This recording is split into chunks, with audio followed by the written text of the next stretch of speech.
créateurs, c'est Olivier, je vous retrouve aujourd'hui pour tester et comparer deux gimbals que j'avais hâte de comparer sur la chaîne. Il s'agit du Zhiyun Crane 2 et du DJI Ronin S. On l'a ici en exclu française puisqu'il y en a très peu sur le territoire, il n'est pas encore disponible, il est seulement accessible en pré-vente. Et merci à toi Quentin, grâce à toi et grâce à Profot, on peut le tester aujourd'hui. J'ai aussi avec moi Albert de SOS Ciné et donc Quentin de Vectan Production. On se retrouve juste après l'intro.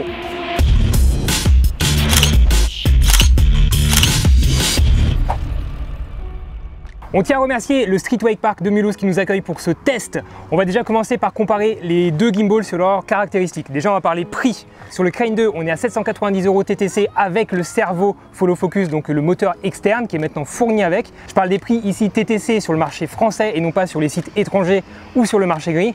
Côté Ronin S, on est un petit peu moins cher, on est actuellement à 749 € TTC avec le système de follow focus, non pas externe, mais avec la roue sur le côté uniquement. Côté poids, on est sur le Crane 2 beaucoup plus léger, on est à 1,7 kg alors que sur le Ronin S, on est à 2,1 kg, un peu plus de 2,1 kg. C'est une grosse différence de poids quand même, notable à bout de bras. Surtout quand on rajoute à ça un payload maximal qui est plus important sur le Ronin S, on est à 3,6 kg maximum, alors que sur le Crane 2, on est à 3,2 kg maximum, donc 400 g de moins sur le Crane 2. Ce qui veut dire aussi, et c'est vrai que tu me le disais tout à l'heure, ce qui veut dire que si vous voulez utiliser le payload maximal du Ronin S, vous vous retrouvez avec un total, on a fait le calcul très scientifique, un total de 5,7 kg à bout de bras, ce qui est juste énorme. Voilà. Côté encombrement maintenant, ce que je reproche beaucoup au Crane 2, c'est qu'il ne se démonte pas en fait. On va juste pouvoir dévisser l'emplacement où se situent les batteries pour échanger et charger les batteries, mais on va pas pouvoir gagner en place. Alors que sur le Ronin S, on va entièrement pouvoir le démonter, on va pouvoir séparer la poignée du système de stabilisation et on va pouvoir donc le ranger dans un petit sac à dos. Et ça pour moi c'est un gros avantage pour le Ronin S. Côté ergonomie et prise en main maintenant, ce qu'on peut dire effectivement c'est que de premier abord et à l'utilisation, le Ronin S va être beaucoup plus agréable que le Crane 2, puisque sur le Crane 2 en fait on a un vulgaire tube en aluminium ou en métal, alors que sur le Ronin S on a une vraie poignée. On a une poignée qui est beaucoup plus fine, elle tient beaucoup mieux dans la main que cette espèce de gros tube que tu es obligé de serrer. Et puis surtout les boutons sont plus accessibles et ce petit joystick qui est là est beaucoup plus sympa que ce pad qui est sur le plus ergonomique que sur le Crane 2 avec son pad un peu bizarre effectivement. Un petit peu ouais. On a aussi une différence au niveau du trépied. Alors les deux sont livrés avec un trépied de qualité, ça il faut le dire. Par contre le Ronin S a un trépied qui va avoir en fait un suivi de la texture de la poignée qui va nous permettre d'avoir une espèce de grip aussi sur le trépied pour avoir un meilleur maintien. Bah chez DJI on est dans les détails, hein. On est dans le sens du détail, on est dans la volonté de bien faire, on est sur de l'aluminium, on est sur des polymères, du plastique, on est sur des grips qui tiennent vraiment dans la main et qui ne glissent pas, on n'est pas du tout sur de l'aluminium brut. Il y a une vraie évolution là-dedans. Par contre, ce qu'on notera quand même, c'est que la qualité de finition du Crane 2 n'est pas dégueulasse, à part effectivement les boutons qui sont un petit peu plastiques, qui sont un peu jouets comme ça. On est sur quelque chose de plus professionnel de premier abord sur le Ronin S, c'est sûr, mais en termes de qualité de finition, d'usinage, on est très bien aussi sur le Crane 2. Ouais, mais il y a aussi un an qui sépare ces deux gimbals, c'est-à-dire que Ronin, DJI, a eu le temps pendant un an d'étudier toute la concurrence, tout ce qui s'est fait avant de pouvoir sortir leurs produits. Hein. Et ça, on y reviendra puisque j'attends beaucoup moi du Ronin S en termes justement d'ergonomie, de maniabilité, et j'espère que le Ronin S, justement, j'espérais que le Ronin S allait apporter tout ce qu'il n'y avait pas chez ses concurrents. Et on verra que c'est pas forcément le cas.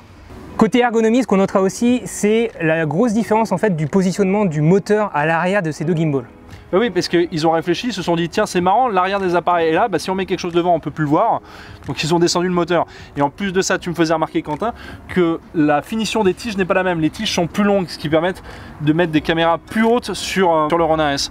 Et je crois que là tu as tout le savoir-faire de DJI ils en sont pas sur leur premier coup d'essai DJI sur les gimbals. Ils ont compris que les caméras étaient toutes différentes, qu'on mettait des DSLR dessus, qu'on avait aussi besoin de mettre des caméras carrées, longues. Toi tu peux mettre ta C100 sur le Ronin S. Sur le Ronin S, et tu peux pas le mettre sur un Zhiyun, tu peux le mettre sur un Gravity.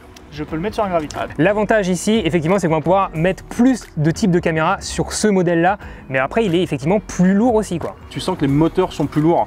Tu sens la techno, en fait. Tu sens que tout est empaqueté, que tout a été mis dedans pour avoir un produit au top technologiquement. Côté follow focus et option pour le focus sur les deux gimbals, vous avez d'origine, alors on ne l'a pas ici sur ce modèle là, mais normalement sur le Ronin S vous l'avez aussi, c'est cette roue de mise au point qui est intégrée à la poignée.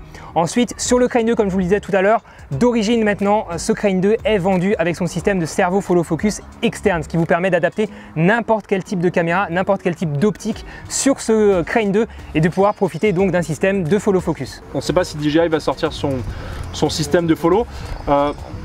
Je pense que si. J'imagine que si. La différence, c'est qu'on sent que Zhiyun avait prévu le coup puisqu'ils avaient laissé une petite vis là pour pouvoir adapter une barre de 15. Là, je vois que c'est pas du tout présent. Après, tu as comme sur les plaques DJI qu'on trouve sur les Ronin, une petite vis au centre qui te permettrait éventuellement de mettre un petit module que DJI vend bien trop cher pour mettre des tiges de 15. Donc à ce niveau-là, les deux vont pouvoir offrir la même technologie pour n'importe quel type de boîtier, par contre pas au même prix. Pas au même prix, je pense que DJI va se gaver sur les accessoires, c'est leur politique depuis le début, tous les accessoires DJI valent une fortune. Alors question autonomie maintenant, on va être sur des chiffres un petit peu hallucinants pour les deux en fait. Pléthorique. On nous annonce 12 heures d'autonomie sur le Ronin S et 18 heures sur le Crane 2. Qui va s'en servir sans le recharger pendant autant de temps, je ne sais pas. Tant mieux, j'ai envie de te dire, puisque sur le Ronin, si tu veux changer la batterie, il faut changer la poignée. Hein. Voilà, ça c'est un autre point très intéressant. Effectivement, sur le Crane 2, vous avez juste à dévisser ça, vous avez 3 batteries à l'intérieur, vous les rechargez les 3. Vous n'avez pas besoin, en fait, vous avez juste besoin d'acheter des batteries, ce qui est très facile d'utilisation.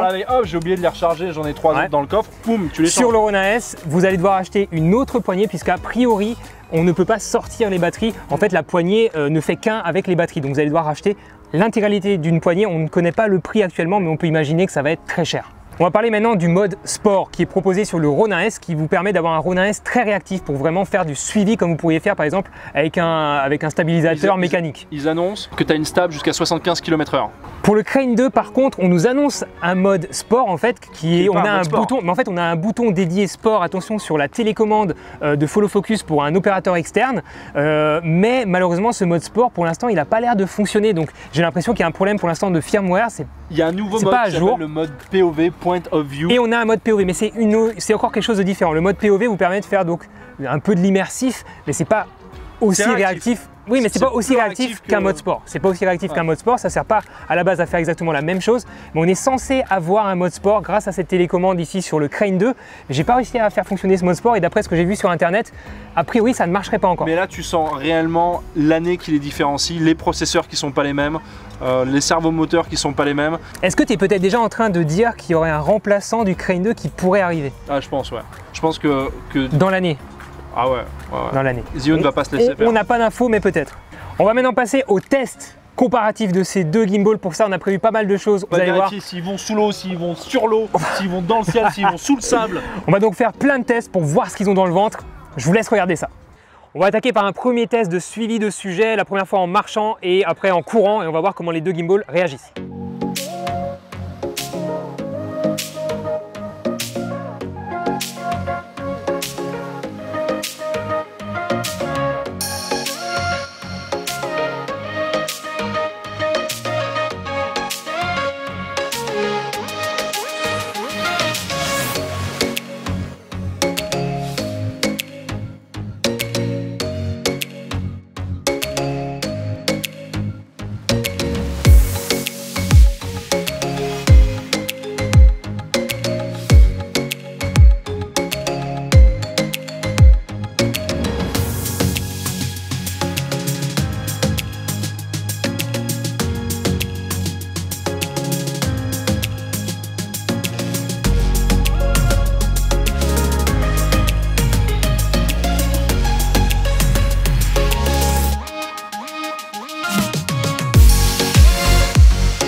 On va faire la même maintenant en courant.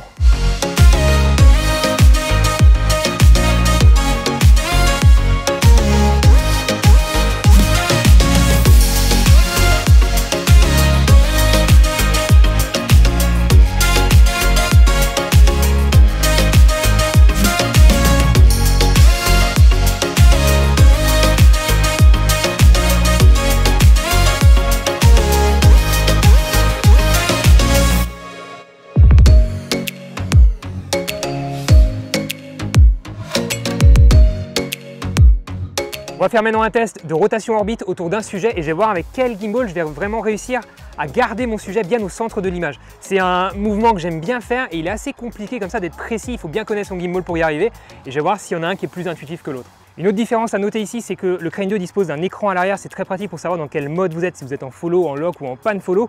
Cet écran peut vous servir aussi à afficher par exemple l'ouverture, les ISO, je crois par exemple si vous avez un boîtier compatible, c'est pas le cas ici avec le Sony. Sur le Ronin S, vous n'avez pas cet écran, donc c'est un petit peu plus dur de savoir dans quel mode vous êtes. Par contre, vous pouvez configurer différents modes. Vous avez une LED qui vous indique dans quel mode vous êtes, donc il faut juste se rappeler ce que vous avez configuré sur le Ronin S. Mais vous pouvez aussi mettre du follow, du lock et du pan follow, mais c'est juste beaucoup plus pratique ici sur le Crane 2. Donc un petit point positif quand même pour ça sur le Crane 2, surtout si vous débutez et que vous n'avez pas l'habitude de ces modes.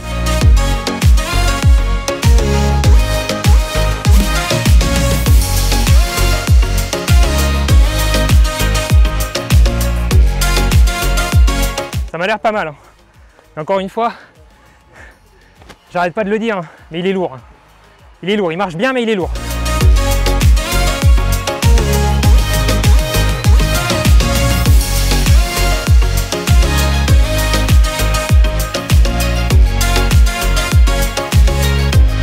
Je suis à l'aise avec les deux. Après, c'est peut-être parce que j'ai l'habitude d'utiliser des gimbals, mais j'ai pas noté de grande différence. Les deux ici, je les ai mis dans une réactivité relativement faible. Je les ai pas mis en mode sport forcément, puisque je fais des mouvements assez doux. Et les deux ont bien répondu exactement comme je l'attendais. Les deux sont smooth. J'ai pas noté d'à-coup, mais en tout cas à l'utilisation, les deux sont très agréables. Prochain test, on va tester le mode inversé pour faire des prises de vue au ras du sol. Et je vous conseille pour ça de quand même toujours tenir les moteurs. Voilà, on fait comme ça. Et là, on va pouvoir faire des prises de vue des pieds de quelqu'un qui marche au ras du sol.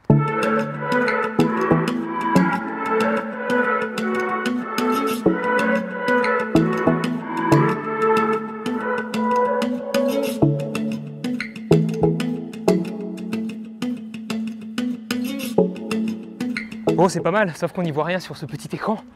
C'est pas mal. D'ailleurs, maintenant que j'y pense, ce que je regrettais sur le Crane 2, c'est de ne pas avoir de pas de vis sur le côté pour fixer un moniteur externe. C'est quelque chose que j'avais sur mon Pilot Fly H2 et que j'ai pas retrouvé sur le Crane 2, donc j'étais très déçu par ça. C'est un peu galère, j'ai dû trouver des astuces comme ça pour fixer un écran externe.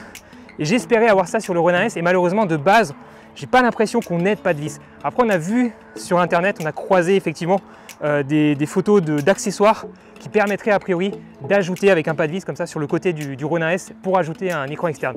Donc ça, on n'est encore pas sûr à 100% que ça va arriver, mais à mon avis, Ronin va quand même, enfin DJI va quand même nous proposer ça. On passe en mode inversé sur le Ronin S. Ouh, il n'a pas aimé, hein.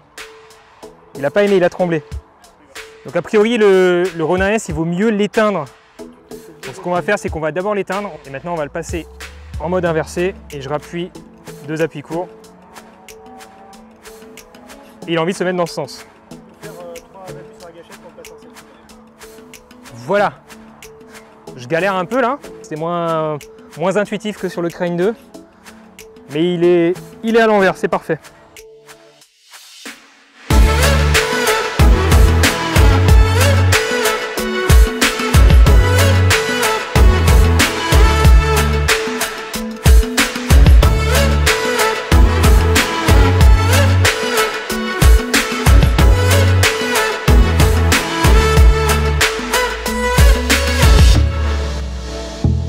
Et bah écoutez, ça marche bien.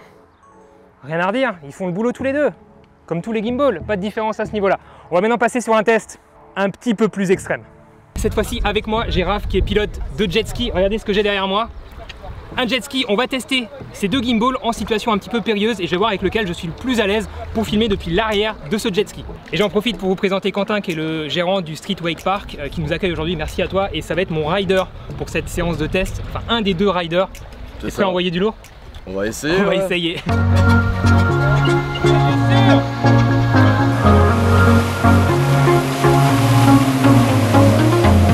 So I got what I deserved, you know it. I wanted it to hurt, so wrong of me to cross that line. If I could, I would push rewind. It's my fault, I'll give you my heart, you can crush it, moving on. I'll be on my way if you want it. I surrender to you. Yes, I am waving the white flag. I surrender to you. Yes, I am waving the white flag.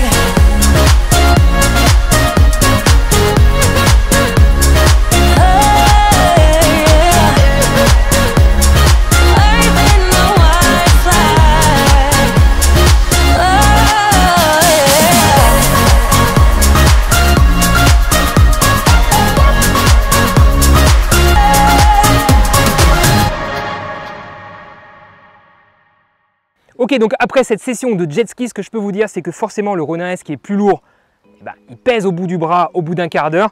Utilisez-le à deux mains si vous pouvez, à une main au bout de 10 minutes, ça devient compliqué, surtout pour quelqu'un comme moi qui n'est pas très musclé.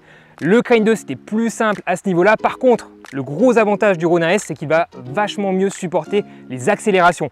Le Crane 2, vous l'avez vu en image, il va s'incliner, en fait, le gyroscope va être trompé par l'accélération du jet ski et il va s'incliner, donc ça vous donne des plans qui ne sont pas vraiment utilisables. Alors que le Ronin S, il ne bronche pas du tout, il reste bien droit. On passe maintenant à un nouveau test, j'ai changé de spot, vous connaissez cet endroit, c'est l'endroit où j'ai déjà testé le Came TV. Donc on va reprendre ces marches et on va juste faire des tests en courant, un petit peu de réactivité. On va voir s'il reste des micro-tremblements lorsqu'on court comme ça dans des marches.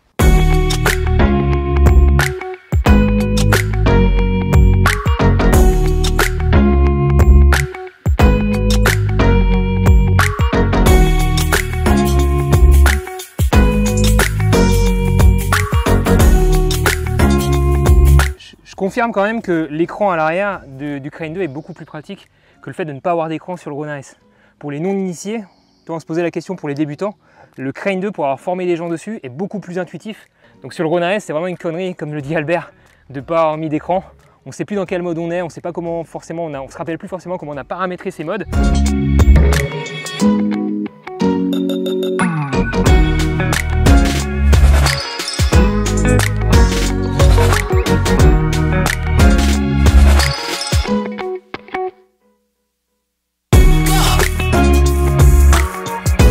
Je crois que ce parcours va devenir mon banc d'essai classique pour les futurs gimbals. J'ai eu un gros tremblement à la réception du banc que je n'ai pas eu avec le Ronin S.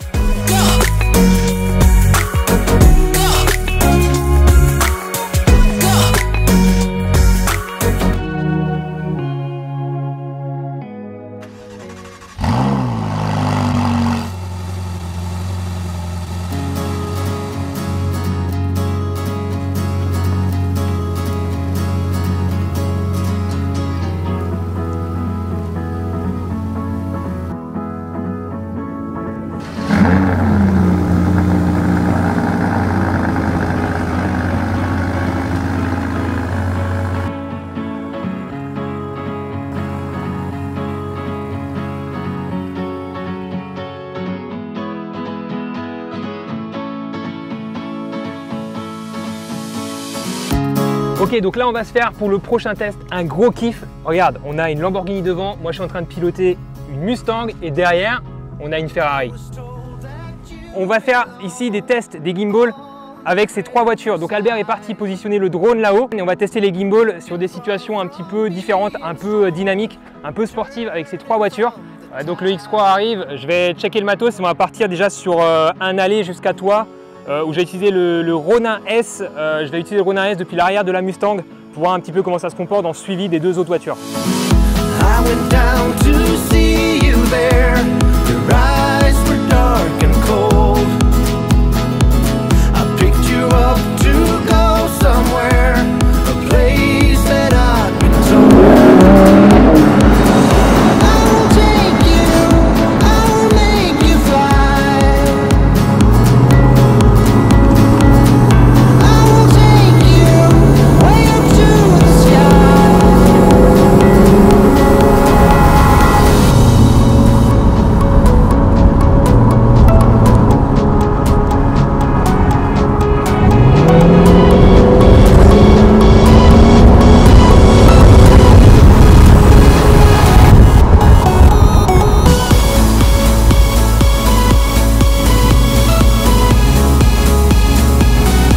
Ok, donc ce premier test avec le Ronin, ce que je peux vous dire, c'est que forcément il est lourd, donc ça on le sait déjà.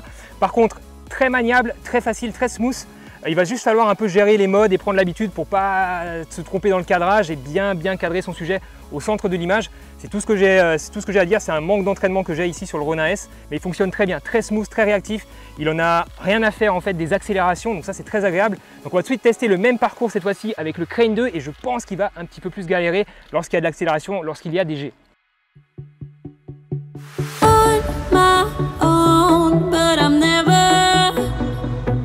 Cette fois-ci, je vais bien serrer ma casquette parce que j'ai peur de la perdre. You see, I'll go with the wind, the place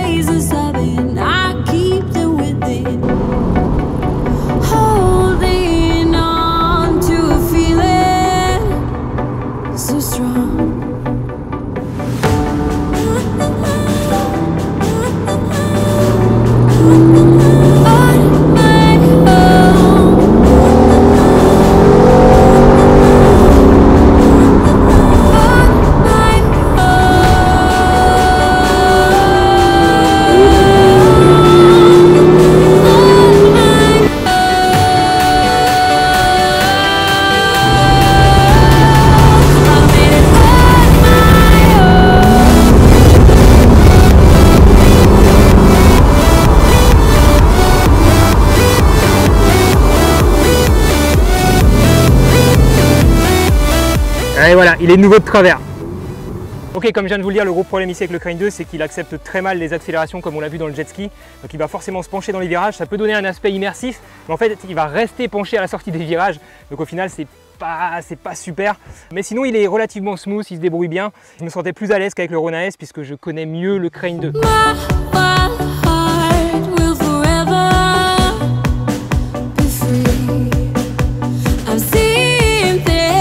Ah, il se fout systématiquement de travers hein, le Crane 2. Dans les lignes droites ça va.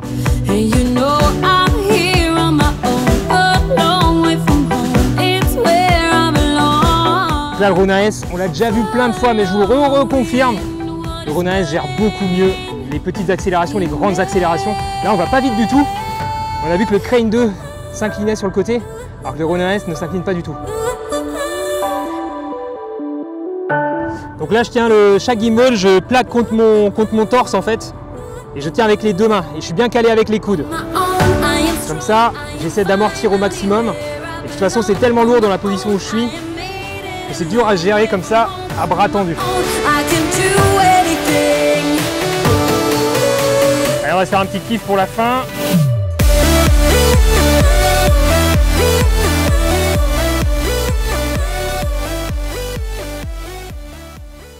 Ce que j'apprécie beaucoup ici sur le Rona S, c'est que pour bloquer cette partie-là, hein, ici le plateau rapide, en fait on a un système de verrouillage lock-unlock, alors que sur le Crane 2, on a un système de vis qu'il faut visser du coup. Le système de verrouillage là du Rona S est beaucoup plus pratique, quoi. Ça n'a rien à voir, on se positionne, on équilibre comme il faut, voilà, et on verrouille, tout simplement. Ok, pour moi c'est bon, tu peux lui donner le top départ.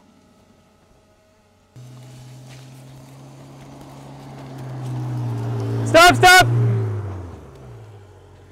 Là le souci, enfin un des soucis que j'ai souvent avec ces gimbals, c'est quand je fais les plans comme ça et que je cours ou que je marche, je viens taper en fait dans la poignée et du coup ça fait trembler l'intégralité du gimbal et de la caméra. Donc là on va recommencer le plan, mais ça c'est le problème, j'ai le problème sur tous les gimbals qui ont un trépied derrière, forcément on peut venir taper. About to leave, already packing, come with me, I'm not really asking, we'll get away to a place where we don't know. About to see the world in action, what we can be, life with no distractions. We'll get away, this is what we waited for.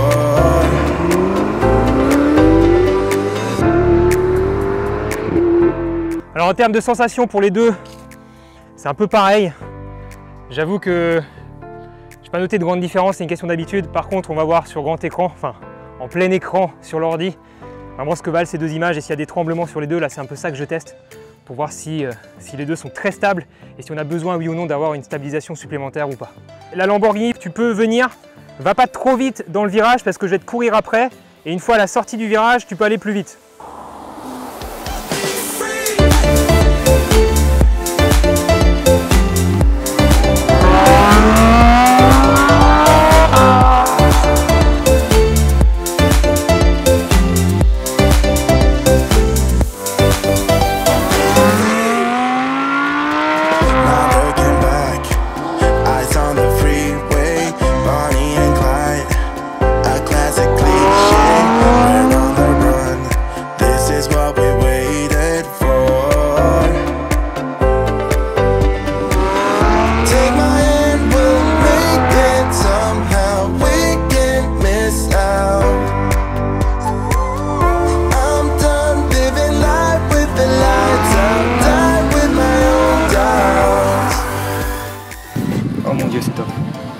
Oh putain, oh, c'est magnifique. C'est magnifique! Ce plan est magnifique. Bravo, magnifique.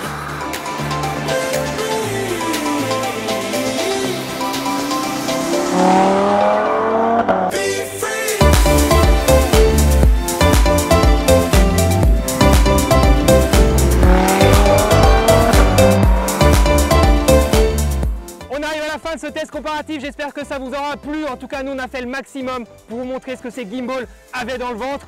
Merci à l'équipe du Street Wake Park, merci à 200 Chrono, à Profos, à Quentin, à Albert d'SOS Ciné, à Daniel qui a aussi participé, à Anthony, à toutes les personnes qui ont participé à ce projet. À très bientôt les amis, faites de belles photos, faites de belles vidéos.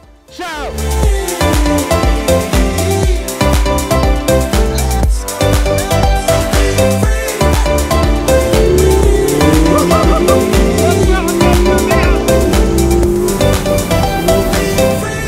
Putain, c'est un truc de malade. C'est un truc de ouf!